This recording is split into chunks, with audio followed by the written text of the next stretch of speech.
Hello, this is a pre-roll to the final episode of the first season. Have you noticed that there's been no interruptions for adverts so far? We'd like to keep it that way forever and for everyone. Crafting this first season took years of work, because most of that work was done alone. To produce future seasons at a much faster clip will require a team for editing, admin, fact-checking, music clearances, promotion, etc. And I can't rely on the kindness of my friends helping out forever. At some point, people need to get paid. You can join our Patreon from $1 per month. So, please pause this episode right now and go to the link in the show notes to support the creation of Hell and High Water. Too broke? You could at least share this show to a few trusted friends that might want to hear a story like this. Thank you, and tune in from September 21st for Season 2. Help! Help! Help! Help! Water.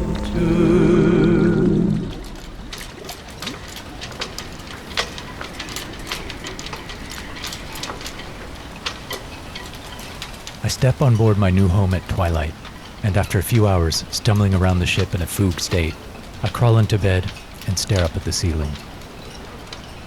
It finally sinks in. I really just mortgaged my life to buy a 70-ton rust bucket. Whatever difficulties I overcame to get this far are nothing compared to what will lie ahead.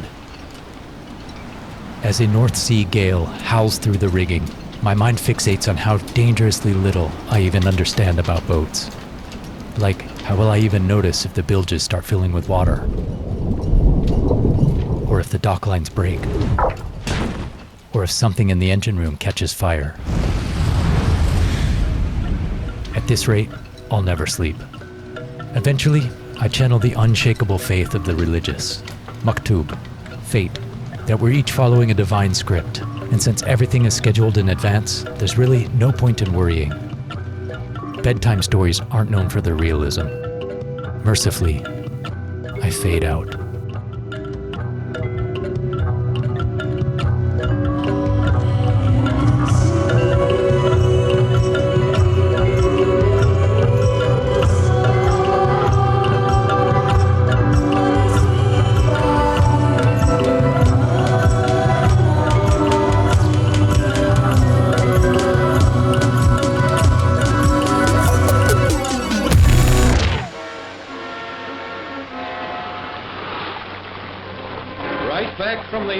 Days of its history, the Dutch nation has fought to push back the sea from its land. It is an epic story of a people who challenged nature and won. The Dutch never tire of engineering their country. As soon as they invented a machine big enough for the task, they dug a new shortcut from Amsterdam to the sea. The town of IJmuiden grew up next to the locks of this new shortcut. And this is where Maria Rosa sat at the moment of purchase. Simone, the previous owner, had promised a walkthrough of the ship to explain all the systems. I imagined a leisurely all-day session. He thought to give me 1 hour. A friend of a friend arrived to help me out, so I asked this volunteer to film Simone as he explained, in his impenetrable mix of English and Dutch, the tangle of pumps, pipes, tubes, wires, and mysterious machines.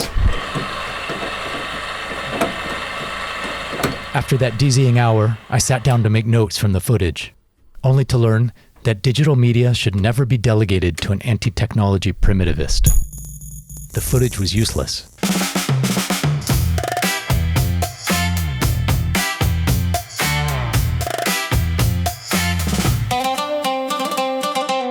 Later that afternoon, a closer friend, Seljuk, arrived from Amsterdam to help out.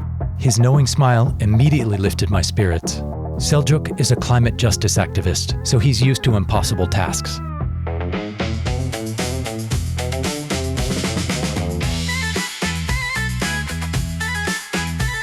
I'd just been informed by Simone, after the sign-over of course, that the ship wasn't safe to sail and could only be moved under motor. But he'd only left fumes in the diesel tanks.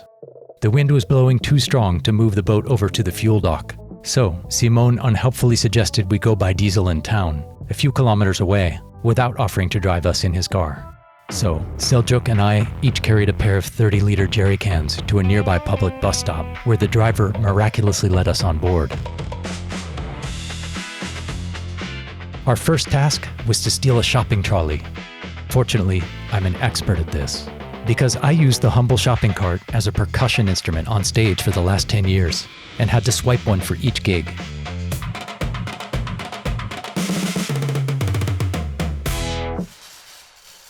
You should probably know that Seljuk is Turkish. Now we were two bearded, olive-complected foreigners pushing a stolen shopping cart heaped with gas cans around a sleepy village. This might be a problem in many places, but I was quickly learning something about the Dutch. While they aren't the most helpful tribe, they do have a libertarian streak, best summed up as, "I'll mind my business, you mind yours."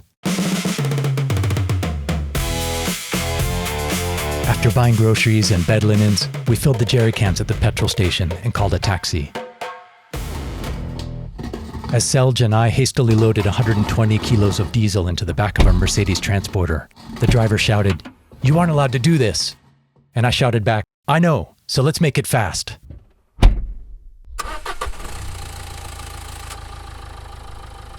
Seljuk returned to Amsterdam, the first of hundreds of people that will come save this dream at a moment's notice.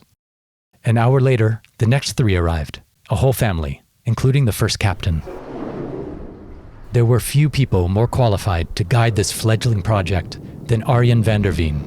Arjen and some friends once built a traditional Dutch boat on the shores of Lake Michigan, then navigated it through the canals and rivers to New York City before sailing on to Europe and Africa.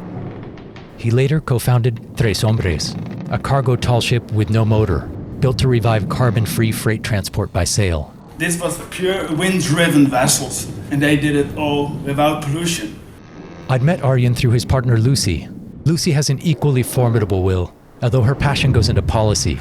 So I've been at the International Maritime Organization, which is a UN body that regulates shipping. And it's a really big moment after 21 years since the Kyoto Protocol said to the IMO, you need to regulate shipping and you need to do something about climate change. They're finally actually deciding. They brought along their son Thor, and also his birthday cake, because he would turn 5 years old the following day on our voyage. I will choose to call him Thornado, as he leaves a path of destruction like an Oklahoma twister. Tornado outbreak continues across Oklahoma.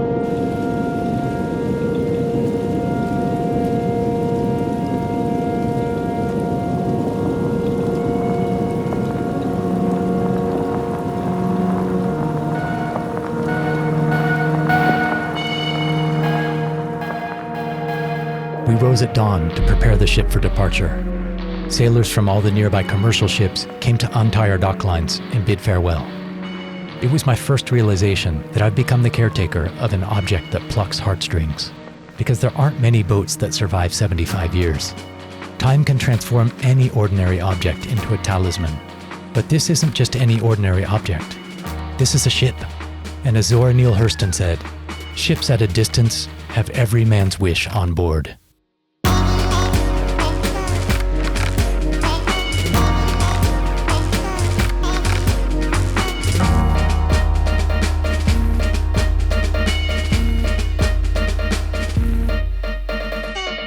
The coastline of the Netherlands is nearly always cold, wet, and windy, and late winter is reliably awful.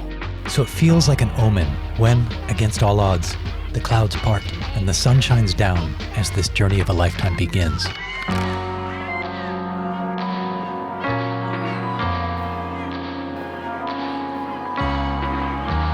Once underway, Arjen and I began to take stock of what works and what does not. Nearly everything electronic falls into that second category. The depth sounder bleeps nonsense, the radar behaves like a busted 1980s arcade game, and the autopilot suffers from terminal wanderlust. Arjen gives me the helm, and I find the steering to be intuitive. Controlling any vehicle is physics, mass, momentum, inertia. I've already done my 10,000 hours of vehicle physics, 12 hours at a time, by driving a yellow taxi each night back in Seattle. The route follows the coastline due south, the sandy shoreline on our left, the open sea on our right. Despite there being no hazards, I can't stop worrying that we're about to smash into something. It will take years for me to build trust. Trust that the surface of the sea doesn't hide constant threats, and also the trust that an object made of steel will reliably float on that surface.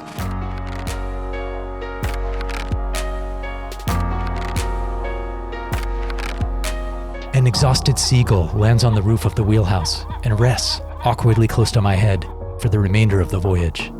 It will be the first of many hitchhiking birds. Each of them will leave a mark on this boat much greater than any shit stain.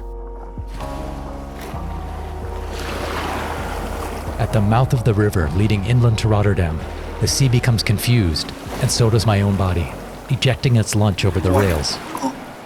This introduction to seasickness is another first of many, as I will puke far more in the coming 30 days than I did in the last 30 years.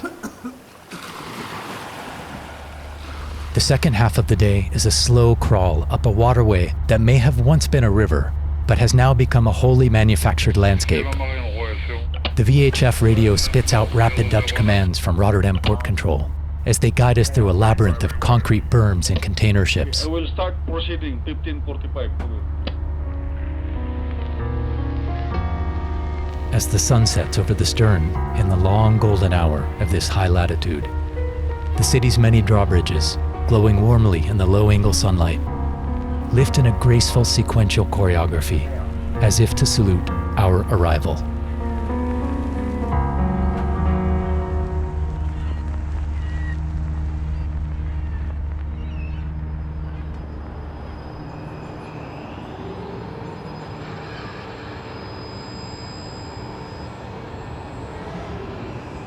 The port of Rotterdam isn't within the city of Rotterdam. Rather, the city is nested within the port.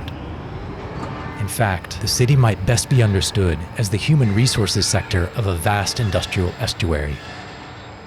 A network of narrow canals weave together water and city, and these urban canals now solve the problem of Rotterdam's missing history. Because in the year 1940, the Nazis used Rotterdam to demonstrate the Luftwaffe's ability to bomb flat any Dutch city. Rotterdam was reduced to rubble, and the Netherlands surrendered to the Nazis the following day. In a country very serious about historical preservation, and in a city very serious about the sea, the government of Rotterdam did something sensible. They turned the urban canals into a living nautical museum, making it nearly free to keep a vintage ship in the city center. Maria Rosa was old enough, so we paid almost nothing to dock in the middle of Rotterdam's stararchitecture, surrounded by the Central Market, cubist buildings, and iconic bridges. Finding this location for Maria Rosa and moving her there were the first of many favors from Arjen. Although favors might not be the best word, because they weren't treated as the kind of casual debt ledger between friends. Arjen helped because he couldn't not help a romantic sea adventure. He saw me for what I was at the time, someone with a big plan, who was pitifully, even comically, lacking the skills to achieve it. That night, Arjen and Lucy headed back to their own live-aboard boat nearby, leaving me alone again to ponder this madness. The journey had shook up the boat for the first time in years, breaking both the heater and the water pump. The following day, winter returned with a vengeance. I had no heat, no running water, no knowledge of how to make either work again, and no money left to pay someone else to fix these problems. Since misery loves company, I reached out to the people I knew from gigs here in the past, and through those conversations with guests, came to understand why our shows in the Netherlands had steadily tapered off over the last decade. Dutch society had swung hard to the right. The arts and alternative lifestyles were disappearing under the reptilian logic of the market. Politicians were winning elections with promises to reduce taxes by ending leftist hobbies. I think it's leftish rubbish. The real aim here is... The nearby public library became my office. Although, apparently, the Dutch government considers the public library just another leftist hobby. So it was run like a business, with membership fees tiered according to how many books a customer could use per year. This is a level of mercantile ruthlessness, shocking even to someone raised in the United States.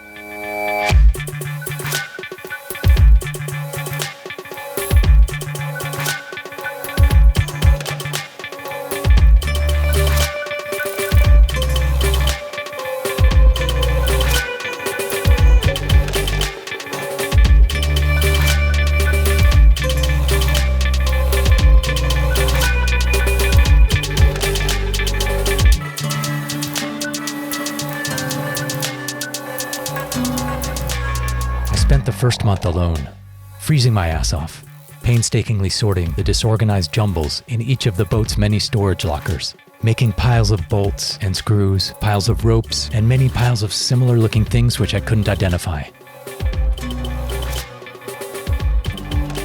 Nova was the first to break my solitude, although sharing the same small boat did not automatically shrink the distance between us. While we didn't argue, we also barely spoke. That's the kind of people who we are, outwardly social, but inwardly quiet with each other. After a week of this quiet, and a few intense conversations that also consisted mostly of silence, we began to find an equilibrium. In many ways, it was like when we first fell in love, which didn't hit like a bolt of lightning, but grew slowly from the peace and power created by our togetherness. Eventually, we just started doing the tasks that must be done, to build something together, a thing which had some of the qualities of a home and some of the qualities of an adopted child, because the boat and the many people who will live upon it have become our responsibility.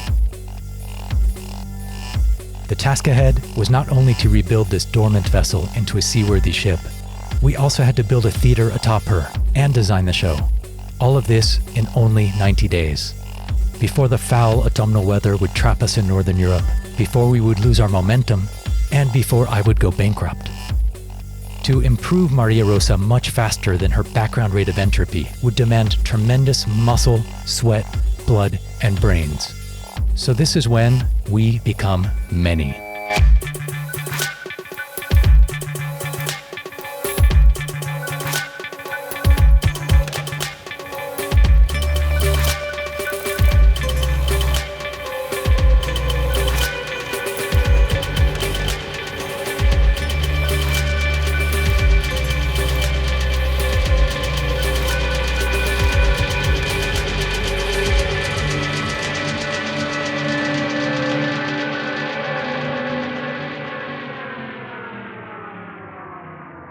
Most of my friends could author a manifesto about intersectionality, but couldn't author an effective to-do list. I've shared houses with roommates convinced they could organize a new society, free of banks and borders, but who couldn't organize the kitchen sink to be free of dirty dishes. I love my useless friends with their utopian ideas, and maybe someday they'd be welcome on board. But there in Rotterdam, the gangplank was only extended to friends with practical skills, and those are a bit harder to find. A year earlier, Nova and I were in Seattle to sell my house and finance this project.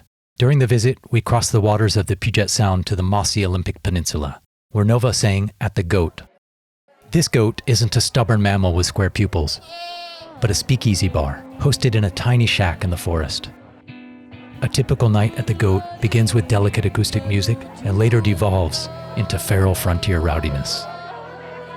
That night was reaching the tipping point because standing in front of me was someone talking just a little too loudly over Nova's singing. Like a puppy after a videotape. It just wrenched itself into the seat. I was worried as we rose up. And the voice was vaguely familiar. A striped sailor's shirt and a pipe jutting out of the right side of his profile were all the clues I needed. My name is Benjamin Skipper Blankenship. That is, I did not make that up. I didn't know Ben super well, but I did remember that he once tried to park a sailboat in my driveway. The trailer didn't properly fit, but that didn't stop him from trying. Our paths crossed reliably every 5 years. There was that time I was in a marching band, hiding in the back of a U-Haul truck, on our way to launch an unpermitted midnight parade, all dressed in white hazmat suits and tripping on LSD. I didn't know who was driving the truck until we were caught by an elaborate police sting. It was Ben Blankenship that stepped out of the driver's seat and into handcuffs. And yeah, there was that one time we bumped into each other on the dusty streets of Tucson, Arizona, and decided to sneak into the Diamond Pavilion of an annual gem show. The Tucson Gem and Mineral Show is the single finest gem and mineral show in the world. The security guards quickly nabbed and ejected us because we were dressed like cartoonish cat burglars, not by any plan, but because we had both coincidentally worn black clothes and knit caps that morning. Like I said, I barely know the man. I didn't send him messages on birthdays, had no idea where he lived, and, at the time, I definitely didn't know his middle name was Skipper. Ben is somewhat of a Renaissance man, a sailor, musician, carpenter, set designer, mechanic, but mostly just a wild card, the Joker. He is probably the last person you should trust with your life, but he's the card I was dealt. So I asked him right there at the Goat, in the middle of Nova's set, if he could drop everything, help build a ship, and sail to the ends of the earth. He looked me right in the eye and replied without hesitation. When do we start? We started more than a year after that night at the Goat, the day that Ben arrived on board in Rotterdam. Our first priorities were not the ship itself, but the conditions that would make work possible: wheels and tools. So we harvested abandoned bicycles from the streets and canals to build a fleet of working bikes for a still unconfirmed team of volunteers. If you learn one word of Dutch, make it winkelwagen. It sounds like a twee Volkswagen, but it means shopping cart. My winkelwagen was a borrowed cargo trike, which was filled every day with tools. Power tools, hand tools, welding equipment, kitchen tools. 10,000 euros in 10 days. In de winkelwagen. With transport and tools resolved, we welcomed Claire. I'm Claire, and I'm an activist and an anarchist and an ecologist. A Jill of all trades, Claire had cut her teeth in the UK's direct action movement, blocking airport expansions and the like. Thousands of climate campaigners are set to swoop on... I first met Claire in Barcelona. I was living in Barcelona in a squatted social centre in an old leper hospital on the hills outside the city. Claire arrived on board with all the skills of a competent squatter: welding, electrics, plumbing, and perhaps even more important, the social skills, the ability to facilitate meetings and to organize horizontal instead of hierarchical. Also, fundamental to life on a sailing ship, Claire was a seasoned climber and had already scaled things far more dangerous than our masts, like the smokestacks of a coal-fired power plant in order to shut it down. As the UK's last coal power station shuts its doors for good. With this quorum, we could get started. Nova scanned the hand-drawn diagrams of wiring, fuel, water, and waste, and translated those from German to English. Meanwhile, Ben began decoding the engine room, while Claire and I traced each electrical, fuel, or water line and cross-referenced our notes with Nova's documents. We were quickly interrupted by the more urgent issue of the boat filling with water. Boats shouldn't really do that. The waste tanks were full of holes, spilling fetid wash water into the spaces below the floor. Too big of a job to fix properly, we simply bypassed the tanks and moved on to the next task. And so it would continue, 18 hours per day, for 90 days. By daylight working on the ship, by darkness working on the show. Volunteers arrived from across the world, each appearing precisely at the moment when they were most needed, with an uncanny precision. For example, when we reached an impasse installing the solar panels, I remembered that I'd once met the ship's electrician from the German cultural vessel, the Stubnitz. Did I take down his number? And shit, even if I had his number, what's his name? Sometimes it pays to be a Virgo, because there he was, searchable in my contacts, as Aaron, electrician Stubnitz. I sent him a message. Hello, Aaron. Remember me, Grey Filastine? Well, we finally started the boat project I told you about 2 years ago. We're in Rotterdam now, in dire need of an electrician. Where are you? And could you get here fast? He replied within minutes. Hello, Grey. Yes, I do remember you on this project. I'm in Hamburg aboard the Stubnitz. I just spoke to the team here, and they're okay with me leaving to help you guys. Aaron stepped onto the ship the following afternoon after an all-night bus ride. He was already wearing his blue work overalls and carrying a bundle of tools. I asked him if he preferred to eat first or to be shown directly to his bunk. He replied, "Neither. I will get started. Please show me the problems." And with that, he donned a pair of tiny round spectacles, a head torch, and unrolled a bundle of immaculate electrician screwdrivers. 30 minutes later, he was deep in the wiring. And 30 days later, he was still at it.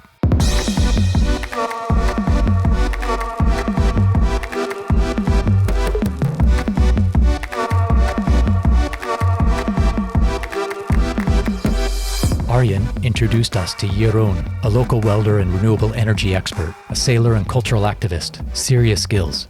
The day Jeroen left, Iris walked up. Who was Iris? I barely knew myself. We'd just met at a friend's wedding in Brooklyn a month earlier. I told him about the plans for Arka Kinari.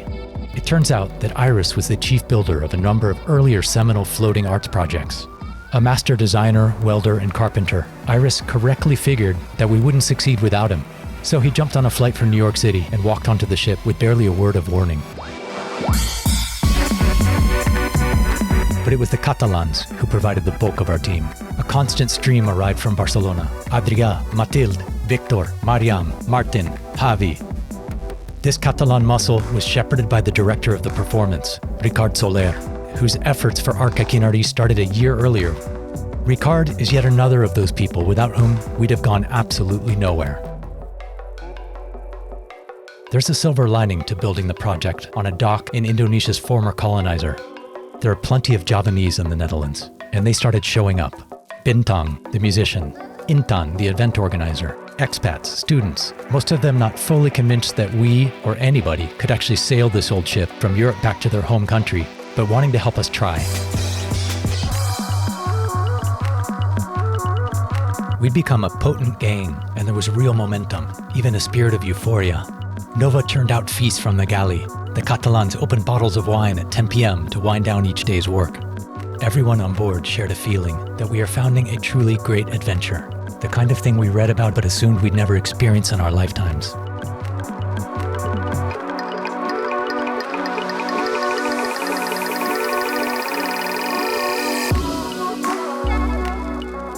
Remember Moxie Marlinspike from episode 2? The guy that said our project wasn't feasible and would cost $3 million. I think he underestimated my community. The boxer Muhammad Ali knew a thing or two about overcoming adversity, and he once said that you've got to have the skill and the will, but the will must be stronger than the skill.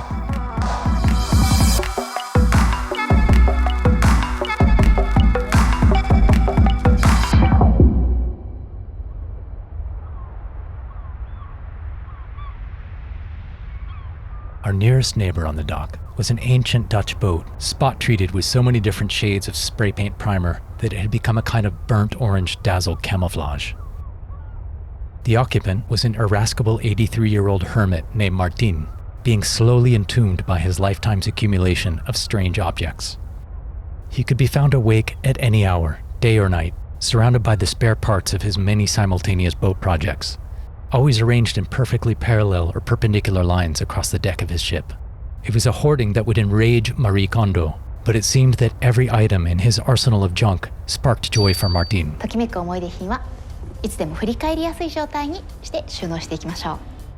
When Martin heard that Ben's bike was stolen, he disappeared below decks for a few hours, later emerging with all the necessary parts to reconstruct a hipster's dream 1970s track bike. This would become Ben's favorite treasure, lashed to different parts of the ship during each passage all the way to Colombia, where rust would finally get the better of it. The harbor master apologized for docking us next to Martin, but we got along like gangbusters. He gave us a stack of archaic books on ocean navigation, saying that since he was too old to achieve his dream of sailing around the world, he wanted his books to help ours.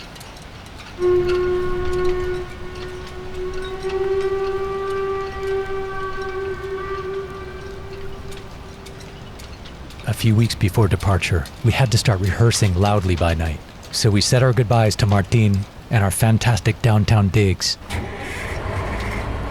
and moved to Fruithaven, an abandoned fruit harbor on the outskirts of the city.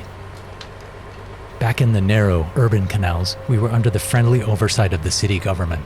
After this move, we found ourselves under the hostile surveillance of the Rotterdam Port Police.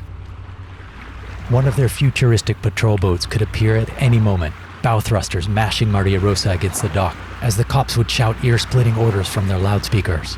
Met op bemanning van Maria Rosa. Bereid uw paspoorten en scheepspapieren voor op het net voor inspectie. Stand by voor het instappen. The police treated us like a barnacle that should be removed from their hyper-efficient port. And when their waterborne campaign of harassment didn't work, they dispatched allies by land, vanloads of officials from immigration and customs, even a fuel compliance team to come sample our diesel tanks. But we had much bigger problems than police harassment. At 1 week from departure date, the ship still had a dozen active construction projects. We weren't even remotely ready to go to sea. The performance was also a shambles, but Ricard insisted we share it publicly, in whatever state. So we set a date to perform on the dock in Fruithaven and prayed that the port police would not show up. And this began the sprint at the end of the marathon, where every second counted. We worked in shifts around the clock, trying to wrap up the most essential shipworks, the show tech, the audio and the video edits. And then something else came up that couldn't be ignored. The ship was still named Maria Rosa, and this was our last chance to legally change that name before leaving the Netherlands. Changing a ship's name is not only a mountain of paperwork, it is also notoriously bad luck. So, Nova invited all our friends and community for a ritual. We cover the old name of the boat, Maria Rosa, on the life ring, wheelhouse, the dinghy. And I had this idea based on old mantra in 4 directions. Tulak Bala ono kolo sekonisor tinula malenisor raja tula iman selamat tulus rahayu toto.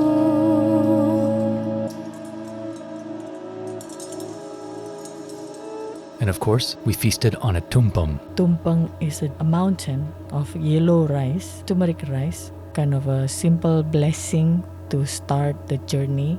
Then, for good measure, a bottle of champagne was smashed across the bow. After the ritual, we replace all of the name that we took away with Arka Kinari. Aryan would be the captain of the ship as far as Africa, and he had some news for us the night of that name change. A rare window of favorable weather was opening up in the English Channel. So instead of delaying our departure to better prepare the boat, we should set sail as soon as possible, which would be right after the performance. The day of the gig is fucking chaos. Welding sparks fly, grinders and saws whine, hoses snake to the water tanks, ropes are hoisting a life raft into position, a human chain is moving hundreds of kilos of food below decks. Our VHF radio blows up. An hour before sunset, we hurl all the remaining useful wood and steel on board, turn on the sound system, the lights and the video projectors, and quickly change our clothes.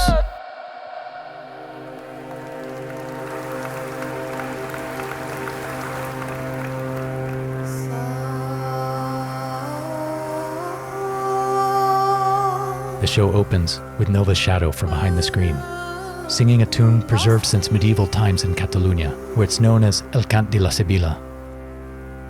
The original song describes an apocalypse. Our version is rewritten in Nova's maternal tongue of Javanese and reframed from the perspective of Ratu Kidul, the Queen of the Southern Sea.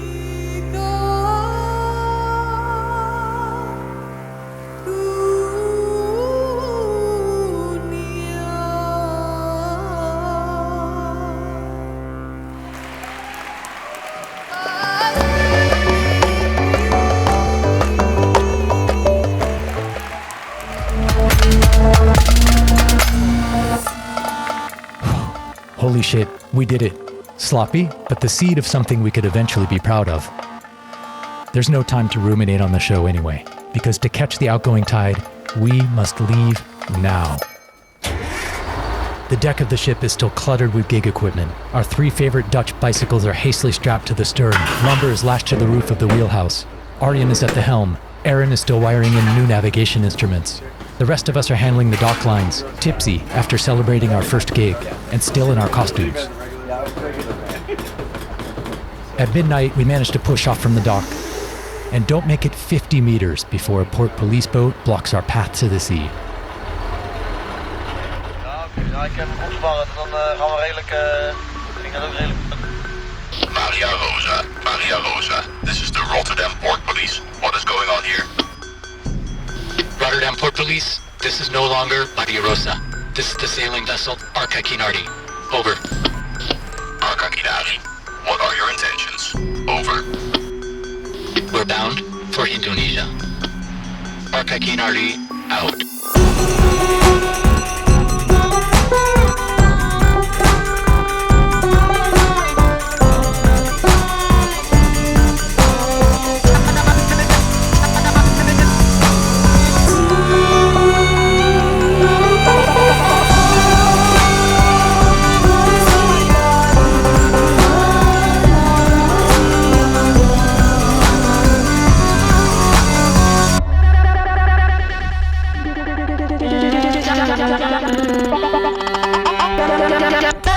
ngomong jujur, bumi wis ate acur.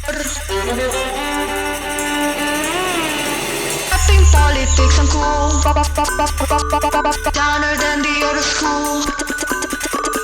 Going on and on, time is passing, night gone. Cutting politics and cool, this is second so much true. Downer than the old school, 지금